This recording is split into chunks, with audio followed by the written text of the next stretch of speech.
आप सभी का अभिनंदन है और आज ऑपरेशन सिंदूर को लेकर यह गंभीर प्रेस कॉन्फ्रेंस है। मैं एक पॉजिटिव नोट से शुरू करना चाहता हूं और यह भी बताना चाहता हूं कि आज के इस प्रेस कॉन्फ्रेंस का मुख्य मुद्दा है, जिस प्रकार चाहे राहुल गांधी हो, चाहे जयराम रमेश हो, चाहे रेवंत रेड्डी हो, इन लोगों ने जिस प्रकार का बयान दिया है, जिस प्रकार से भारत की सेना के मनोबल को गिराने की चेष्टा की है, जिस प्रकार से आम हिंदुस्तानी के मनोबल को गिराने की बार बार चेष्टा की है, उस पे तो मैं आऊंगा ही, मगर यह अनुचित होगा कि मैं पहले नेगेटिव से शुरू करूं। मैं पॉजिटिव से शुरू करूंगा। एक सकारात्मक बात यह है कि आज हम सुबह जब अखबार हमने खोला तो यूएस के एक बहुत बड़े मिलिट्री एक्सपर्ट हैं जिनका नाम जॉन स्पेंसर है। उनका एक बहुत ही गांभीर्य से भरा हुआ, तथ्यों से भरा हुआ आर्टिकल छपा है, जिसका शीर्षक है India won tech war, Pak lost as China's proxy, US expert. और इस आर्टिकल में बहुत मजबूती के साथ अपने विषय को रखते हैं, प्रस्तुत करते हैं।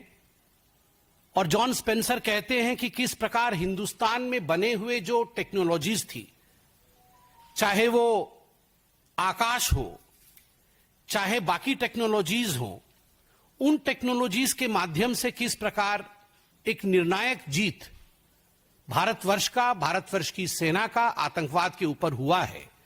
और वहीं चाइना के प्रॉक्सी वेपन्स को पाकिस्तान ने यूज किया और वो धराशायी हुई है। बड़ा डिटेल्ड आर्टिकल है, मुझे लगता है सभी को पढ़ना चाहिए और सभी को इस विषय पर गर्व करना चाहिए। जॉन स्पेंसर का यह अकेला आर्टिकल नहीं है।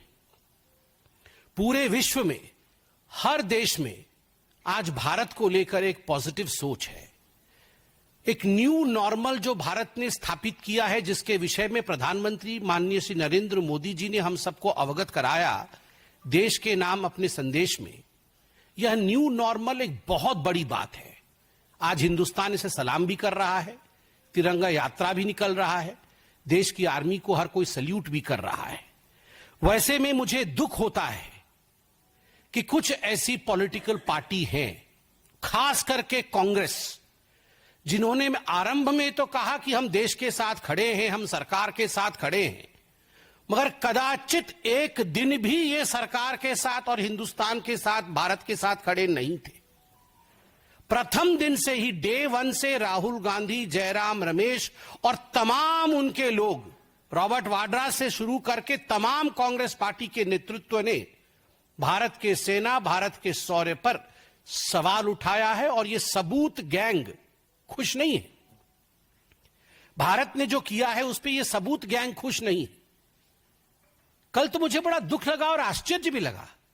आप सोच के देखिए, जयराम रमेश जो कि दाहिने हाथ है गांधी परिवार के, उनका बयान आता है और उनके बयान में कहा जाता है कि यहां आतंकवादी घूम रहे हैं और वहां जो है सांसद घूम रहे हैं। एक ही सांस में आपने आतंकवादियों को सांसदों के साथ समान कर दिया। अरे आप ये तो सोचिए कि जो सांसद घूम रहे हैं, जो सांसद बाहर डेलीगेशन में गए, वो घूमने नहीं गए, वो भारत के पक्ष को मजबूती से विश्व के दरबार में रखने गए। और उसमें आपके भी सांसद हैं, नाम हर कोई जानता है, आपके भी सांसद हैं जो अच्छे तरीके से देश के विषय को विश्व के पटल पे रख रहे हैं। और राहुल गांधी और उनके लोग कह रहे हैं कि आतंकवादी घूम रहे हैं और सांसद घूम रहे हैं। वो दिन भी था जब आतंकवादियों को पीएमओ बुलाया जाता था। तत्कालीन प्रधानमंत्री सोनिया जी के कहने पर आतंकवादियों को अपने घर, अपने निवास और अपने ऑफिस पे बुलाते थे। उनका सत्कार होता था, उन्हें तोहफा दिया जाता था। वह दिन भी हमें याद करना चाहिए जब सोनिया जी रोती थी, आतंकवादियों के मृत शरीर को देख, मृत देह को देखकर वो रोती थी। उनको कंट्रोल नहीं होता था कि क्यों ये आतंकवादी बाटला हाउस एनकाउंटर में मारा गया। वह दिन भी थे जब 26/11 के बाद राहुल गांधी पार्टी करते थे, बड़ी बड़ी पार्टियां मनाते थे। वो लोग आज कह रहे हैं कि आतंकवादी घूम रहे हैं और सांसद घूम रहे हैं। और मुझे तो दुख होता है कि राहुल गांधी, रेवंत रेड्डी और रमेश जी सभी पूछ रहे हैं बताओ कितने जहाज गिर गए हिंदुस्तान के। ये डे वन से पूछ रहे हैं बताओ कितने जहाज गिर गए हिंदुस्तान के। ये कोई सवाल है? आपको समझ नहीं है? भारतवर्ष ने, भारत की सेना ने 9 आतंकवादी अड्डों को ध्वस्त किया। सैटेलाइट इमेज दिखाया गया। बकायदा डीजीएमओ ने जब प्रेस कॉन्फ्रेंस किया तो तथ्य रखे गए, इमेजेस दिखाए गए। देन एंड नाउ, पहले कैसे था ये मरकज, अब क्या हुआ है, ये सारी तस्वीरें दिखाई गई। जब 11 एयरबेस ध्वस्त किए गए पाकिस्तान के, तो तमाम एयर बेसेस की एक एक तस्वीर, कहां पर क्या, कहां डोम गिरा, कहां पर उनकी हवाई जहाज उड़ गए, कहां पर रीफ्यूएलिंग सेंटर उनका ध्वस्त हुआ, कहां उनकी हवाई पट्टी ध्वस्त हुई, वो सारी तस्वीरें आपके सामने रखा गया बकायदा एक सबूत के रूप में। अगर जहाज गिरता है तो उसका रैकेज होता है, मलबा होता है। अगर जहाज गिरती है तो उसका सैटेलाइट इमेज होता है। अगर जहाज गिरता है तो अंतर्राष्ट्रीय जगत में हलचल होती है और अंतर्राष्ट्रीय जगत के एक्सपर्ट्स भी इस पर कमेंट करते हैं, टिप्पणी करते हैं, सबूत प्रस्तुत करते हैं। मगर ऐसा नहीं हुआ। उल्टा मैं तो पीएम शहबाज शरीफ, पाकिस्तान के पीएम हैं, उन्होंने क्या कहा है मैं पढ़ देता हूं। वो कहते हैं, कोट, हमने 9 और 10 मई की रात को भारतीय सेना को जवाब देने के लिए हमला करने का फैसला लिया, लेकिन उससे पहले कि भारत के ब्रह्मोस मिसाइलों से पाकिस्तान सैन्य ठिकानों पर हमला कर दिया। हमने 9-10 मई की रात को भारतीय सेना के जवाब के लिए हमला करने का फैसला लिया था, लेकिन उससे पहले ही भारत के ब्रह्मोस मिसाइलों ने पाकिस्तान के सैन्य ठिकानों पर हमला कर दिया। इससे पहले नूर खान एयरबेस के विषय में भी पीएम शहबाज शरीफ ने कहा था कि उसे भी ध्वस्त कर दिया गया था। अरे राहुल गांधी, आप हमसे क्या से रिपोर्ट कार्ड मांग रहे हैं, हमसे क्या सबूत मांग रहे हैं? आपके यार, आपके दिलदार, आपको चाहने वाले और आप उनको चाहने वाले, आपके शहबाज शरीफ खुद आपसे बोल रहे हैं। ये शहबाज शरीफ और राहुल गांधी फोन पे बात नहीं करते हैं क्या? करते तो होंगे ही। तो शहबाज जी से राहुल जी को बता दीजिए फोन करके कि यह आपका ही बयान है।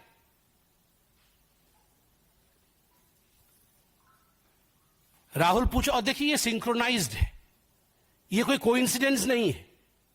आप याद करिए, डे वन से पहले तो इनके बड़े नेता आके कह रहे थे कि हमें युद्ध की आवश्यकता नहीं है, पाकिस्तान की बात मान लेनी चाहिए और पाकिस्तान को छोड़ देना चाहिए। और फिर दूसरी तरफ कह रहे थे कि हम भारत के साथ है, भारत की सरकार के साथ है। दूसरा, आप याद करिए, इंडस वैली जो ट्रीटी थी पानी की, इंडस वाटर ट्रीटी, उसको जब कैंसिल किया गया, कांग्रेस के बड़े नेता कह रहे थे कि यह तो ह्यूमैनिटेरियन विषय है, मानविकता के आधार पर इस प्रकार से पाकिस्तान का पानी बंद नहीं करना चाहिए, यह उचित कदम नहीं है। और तो और सिद्धरमैया तो कह रहे थे कि वॉर एक अच्छी बात नहीं है, बिल्कुल हमें वॉर में नहीं जाना चाहिए। इसके साथ ही आप याद करिए कितने सवाल कांग्रेस पार्टी ने भारत की सेना के ऊपर सबूतों के आधार पर उठाए थे। राहुल गांधी पूछते हैं कितने रफाल गिराए, रमेश पूछते हैं कितने रफाल गिराए, रेवंत रेड्डी पूछते हैं बताओ कितने रफाल गिराए। ये जो पाकिस्तान के बब्बर हैं वो हिंदुस्तान के गब्बर हैं। बताओ कितने रफाल गिराए, ये पाकिस्तान के बब्बर, ये हिंदुस्तान के गब्बर हैं। और याद रखो, हिंदुस्तान के गब्बरों, तुम्हारी वही होगी जो जय और वीरू ने गब्बर का किया था। भारत का जय और भारत का वीरता, भारत की वीरता और भारत के जय के कारण गब्बर का पराजय निश्चिंत है। आप सोच जरा देखिए, कभी भी राहुल गांधी ने यह नहीं पूछा कि कितने पाकिस्तान के एयरबेस ध्वस्त हुए, कभी भी यह नहीं पूछा कितने आतंकी अड्डे ध्वस्त हुए, कभी भी यह नहीं पूछा कि कितने आतंकवादी मारे गए। पूछा तो केवल इतना कि कितने हवाई जहाज हिंदुस्तान के गिरे। मगर चलिए, कल तो एक बात अच्छी हुई कि प्रेस कॉन्फ्रेंस में मैं देख रहा था, जयराम रमेश ने कम से कम यह तो माना कि भारत की अर्थव्यवस्था 10 गुनी बढ़ गई है। इतना ही उनके प्रेस कॉन्फ्रेंस में सत्यता थी। और आज मैं पूछना चाहता हूं राहुल जी, आज देश जानता है कि कांग्रेस में भी दो फाड़ है। एक वो कांग्रेस जो पाकिस्तान का समर्थन कर रही है, और कांग्रेस के अंदर भी कुछ ऐसे नेता हैं जो देश के लिए आवाज उठाना तो चाहते हैं किंतु आपके कारण उठा नहीं पा रहे हैं। और ये जो जय हिंद की यात्रा आपने निकाला है, और हर जय हिंद की यात्रा में, कल रेवंत रेड्डी जी पूछ रहे थे कि हिंदुस्तान की कितनी जहाजें गिर गई, परसों रमेश जी पूछ रहे थे, ये जो जय हिंद की यात्रा आपने निकाला है, ये जय पाकिस्तान की यात्रा ज्यादा लग रही है, जय हिंद की यात्रा कम लग रही है। इससे अच्छा होगा आप यात्रा बंद करिए और पाकिस्तान के साथ सलवा मशवरा करके कंबाइंड प्रेस कॉन्फ्रेंस करिए। यही आपकी आज वास्तविकता है। ममता जी ने भी कल बहुत ही, मैं कहूंगा, जो नहीं कहना चाहिए उस प्रकार की बातें कल ममता बनर्जी ने कहा है। किसी भी चुने हुए प्रतिनिधि को या किसी भी नेता को इस प्रकार की भाषा की, प्रधानमंत्री नरेंद्र मोदी क्या सभी के पति हैं? क्या सभी महिलाओं के वो हस्बैंड हैं? ये कितनी कैसी बात है ये? मैं तो इस पे कुछ कहना भी नहीं चाहता हूं। हां, प्रधानमंत्री नरेंद्र मोदी सभी के सेवक है, किसी के पिता हैं तो किसी के भाई हैं, इसमें कोई शक नहीं है।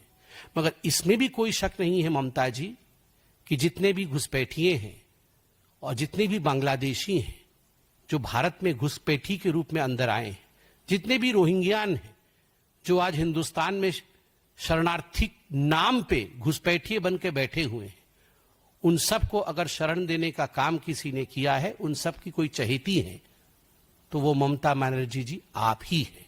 बहुत बहुत धन्यवाद। कोई प्रश्न हो तो अवश्य पूछें।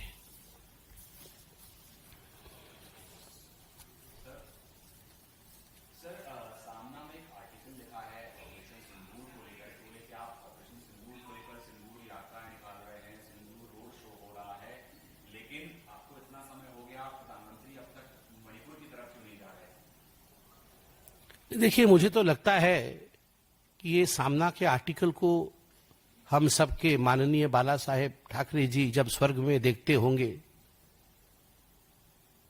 तो सोचते होंगे कि किनको मैं पीछे छोड़ के आया।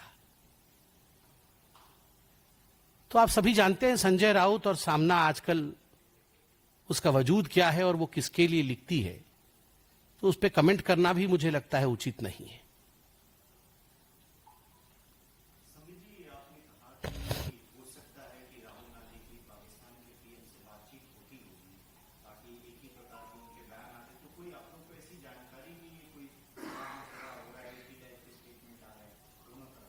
ये तो हर बार होता है। नहीं, आप देखिए, ये केवल कोइंसिडेंस नहीं हो सकता है। जब पूरे विश्व में एक स्वर में भारत के डिफेंस सिस्टम, भारत के जिस प्रकार का शौर्य भारत की सेना ने आतंकवादी अड्डों को ध्वस्त करने में दिखाया है, उसकी सराहना हो रही है, उसकी चर्चा हो रही है, सकारात्मक चर्चा हो रही है। उस समय हमारे देश में ही, आप बताइए मुझे, किसी और देश में यह चर्चा चल रही है क्या कि भारत के कितने जहाज गिर गए? बताइए, भारत के जहाज गिरे या नहीं? ये केवल हमारी ही ऑपोजिशन पार्टी और मुख्य ऑपोजिशन पार्टी कांग्रेस बार बार वही सवाल जो पाकिस्तान कभी कभी पूछती है, पाकिस्तान भी इतना नहीं पूछती है जितना ये पूछते हैं। ये क्यों पूछती है? और आप याद करिए, जब प्रेस कॉन्फ्रेंस, जब ये पूरा चल रहा था ऑपरेशन सिंदूर, अभी भी ऑन है वैसे, मगर ऑपरेशन सिंदूर जब चरम पर था तो डीजीएमओ पाकिस्तान के जब प्रेस कॉन्फ्रेंस करते थे तो पीछे जो तस्वीरें चलती थी और बयान चलता था, वो किसका चलता था? वो तो राहुल गांधी जी का चलता था पीछे कि देखिए जी, हमारे हीरो राहुल जी क्या बोल रहे हैं, राहुल कितने अच्छे हैं। फिर बीच में मल्लिकार्जुन खड़गे भी आते थे, थोड़ा उनका बयान भी चलता था। और हर जगह जितनी भी मीडिया हाउसेस थी उनमें राहुल जी हीरो बने हुए थे पाकिस्तान में। तो हम क्यों ना सोचे कि ये सब मिले हुए हैं। और कल आप देखिए, कल ही जयराम रमेश जी ने जो अपना वक्तव्य रखा है उसमें उन्होंने कहा है कि भारतवर्ष में मोदी जी को ये जो चाइना और पाकिस्तान का प्रॉक्सी खेल हो रहा है उसके विषय में कमेंट करना चाहिए। और आज ही जॉन स्पेंसर ने लिखा है कि ये जो चाइनीज प्रॉक्सी वेपन थे उनको भारतवर्ष ने किस प्रकार से ध्वस्त किया, उसका विवरण आज के अखबारों में है। पढ़िए ना एक्सपर्ट्स ने क्या लिखा है। एमओयू जाके साइन करते हैं चाइना में, सवाल हमसे पूछते हैं।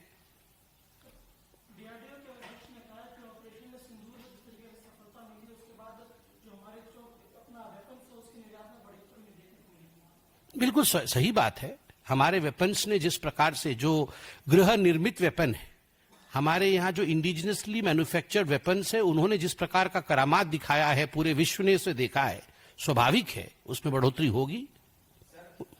सलमान खुर्शीद ने कहा है कि आर्टिकल 370 हटाने से पहले दुनिया के देश थे वो समझते थे कश्मीर जो है अलग हिस्सा है, लेकिन हटाने के बाद से अब जो है पूरी दुनिया के सामने एक सख्त संदेश है। और जिस तरह से हाई वोटर टर्नआउट हुआ तो उसमें दुनिया को एक संदेश चला गया कि जम्मू कश्मीर भारत का इंटीग्रल पार्ट है। सलमान खुर्शीद जी ने जो कहा है कि अनुच्छेद 370 हटाने के पश्चात एक सख्त संदेश पूरे विश्व को गया, और पहली बार ऐसा विश्व को लगा और भारत को भी लगा, भारतीयों को भी लगा कि जम्मू कश्मीर भारत का अभिन्न अंग है। ये स्वागत योग्य है और यही सच्चाई है। और मुझे लगता है तुरंत इसको के माध्यम से सलमान वक्तव्य को राहुल गांधी जी तक पहुंचाना चाहिए। बहुत बहुत धन्यवाद।